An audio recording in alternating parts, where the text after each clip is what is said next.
Boa tarde, telespectadores. Boa tarde. Boa tarde a todos. Em 2016, o Prêmio Machado de Assis da Academia Brasileira de Letras está completando 75 anos. Portanto, nessa edição, nós vamos homenagear essa grande figura da literatura brasileira.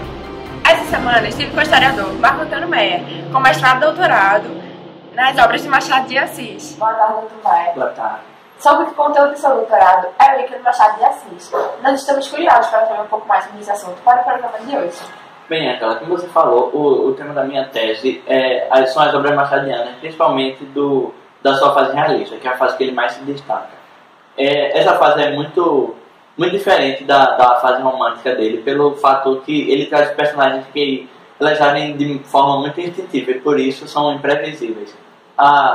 E dessa forma, ele, para se destacar do romantismo, ele traz um pessimismo muito grande e traz de forma trágica e irônica. Mas o principal de tudo dessa fase é a análise psicológica que ele faz das personagens, sempre trazendo contradições que nunca tinham visto. As personagens têm malícia e inocência, elas são muito hipócritas e muito sinceras ao mesmo tempo.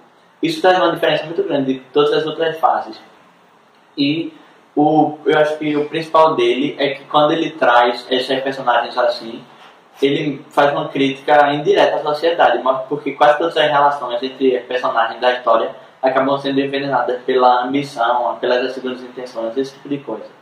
E como funciona a linguagem machadiana? É uma linguagem precisa, bem simples. Ele usa frases curtas e está sempre equilibrando o conteúdo o conteúdo que ele está transmitindo com a linguagem que ele utiliza. Ele sempre está aprendendo o leitor através das surpresas nas suas histórias e ele acaba desenvolvendo um diálogo, o narrador com o leitor, um diálogo. E por isso é um exemplo da metalinguagem. Ele também faz muitas referências de outros autores da época, de livros como a Bíblia, o que caracteriza muito bem a intertextualidade. E as paisagens de suas obras? São apenas planos existenciais. Eles são uma fotografia que tem um valor muito grande para aqueles personagens. E é isso que vale. E o que podemos encontrar em comum entre uma obra e outra? Ele sempre está generalizando a natureza humana, mostrando que todo mundo é realmente individual e tem as suas próprias contradições. E muitos estudiosos até consideram que ele é o precursor do modernismo, né? Porque em Memórias Póstumas de Brás Cubas tem muitas dessas características, uma linguagem meio científica e a Semana de Arte Moderna, que foi o que concretizou o modernismo no Brasil, foi só em 22, 30 anos depois da publicação desse livro. Então ele realmente era um autor muito à frente do seu tempo. Então, muito obrigada. Foi um prazer tê-la aqui conosco e ter seus conhecimentos compartilhados. Que volta ao estúdio. E agora nós vamos mostrar a entrevista que eu fiz com a psiquiatra Amanda Santos e o crítico literário Gilberto Quintana. E logo depois teremos a entrevista ilustre com a professora de literatura. Olá, telespectadores. Estou aqui na FGM acompanhado da doutora Amanda Santos. Boa tarde, Amanda. Boa tarde. E do crítico literário Gustavo Quintana. Boa tarde, Gustavo. Semana passada eu li o primeiro livro de Machado, A Ressurreição, e vi que ele era bastante diferente de outras obras dele, as principais, feito com Quincas Borba. Eu queria que você fizesse meio que um resumo sobre as obras dele e as fases dele. Você poderia fazer isso para mim? Claro. Então, Ressurreição passa no período romântico de Machado de Assis. Esse foi o primeiro período do escritor dele. E os personagens, eles funcionam de uma forma mais emotiva. Eles vivem num mundo idealizado. Eles não têm muito pé no chão. Eles pensam que tudo gira ao redor do amor. E que eles são capazes de morrer por isso. O segundo período de Machado de Assis é o realista. E os principais livros do autor são desse período porque é onde ele brilha mais, por causa de sua incrível capacidade de fazer análises psicológicas dos personagens. Cada um dos personagens tem sua própria mente, em que as emoções, os desejos, as frustrações, tudo passa pela cabeça deles e você pode observar como isso afeta as ações dele na história. Isso são muito bom nos livros como Brás Cubas, que tem Quincas Borba, que você mesmo falou, e Dom Casmurro. Como era o cenário e a época dos textos de Machado? Então, o cenário normalmente era o Rio de Janeiro do século XIX. E os personagens, na maioria das vezes, eram burgueses, que tinham que se adequar a esse estilo de vida que Machado de Assis criticou muito durante o período realista. Os personagens sempre tinham detalhes pequenos que faziam muita importância durante a história, como até mesmo seus nomes, como Capitu, de Dom Casmurro, e Sofia, de Quincas Borba. Falando em Capitu, de Dom Casmurro, o casal do livro é um ótimo exemplo para os personagens de Machado de Assis. Ambos eram burgueses e o Bentinho tinha muito desenvolvimento psicológico sobre ele.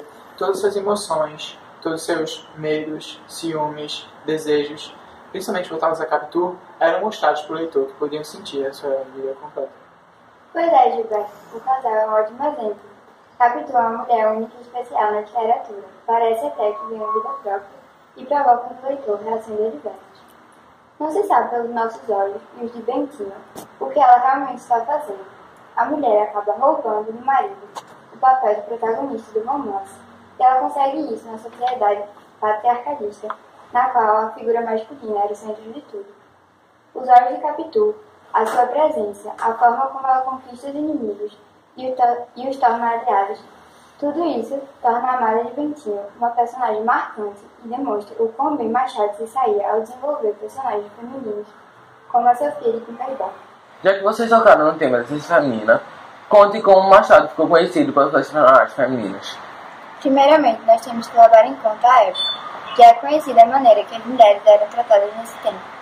Os textos literários eram apresentados como simples e superficiais. As personagens femininas não recebiam muita atenção. De outro lado, as obras machadianas evidenciam um alto nível de complexidade em relação às suas personagens femininas. Os temas de amores e frustrações das mulheres eram constantes, sempre presentes o amor, o casamento, o ciúme, o sonho, a fantasia, a dúvida, a infidelidade.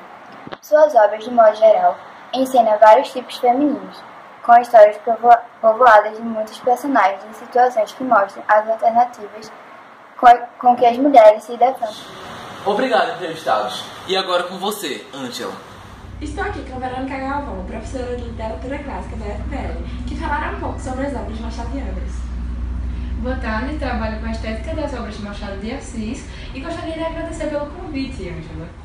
O enredo não linear não segue uma sequência cronológica, ou seja, possui saltos, antecipações, retrospectivas e rupturas de tempo e de espaço. Machado utiliza a digressão para romper a continuidade de um discurso, ou seja, mudar o tema de forma intencional. O tempo cronológico se mistura com o tempo psicológico e o mundo exterior se confunde com as memórias e imaginações dos personagens. Já que não obedece uma ordem lógica e sequencial, pode ser um flashback, por exemplo, ou qualquer quebra cronológica. Outra característica presente nas obras machadianas é a ambiguidade. A exemplo de Dom Casmurro, o leitor se questiona se Capitu traiu ou não Bentinho. Bentinho poderia ser louco de ciúmes, mas ele também pode ter sido de fato traído pelo personagem. No Quincas Borba, o cão e o dono possuem o mesmo nome. Logo, é possível perceber que Machado de Assis permite que o leitor interprete sobre suas obras. A última característica que trago para vocês é a do narratário, ou seja, é a conversa do personagem com quem está lendo. A frase que trouxe é de Memórias Póstumas de Brás Cubas e finalizarei a entrevista com ela, para ilustrar o narratário. Se te agradar, fino leitor, pago-me da tarefa. Se não te agradar, pago-te com um piparote e adeus. Muito obrigada pela oportunidade, Ângela.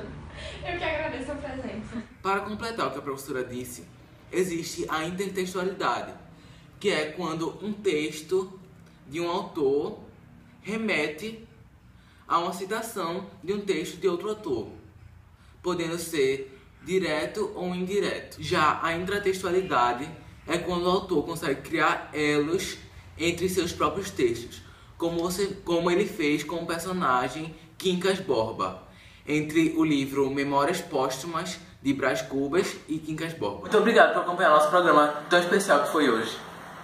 Obrigada e até a próxima.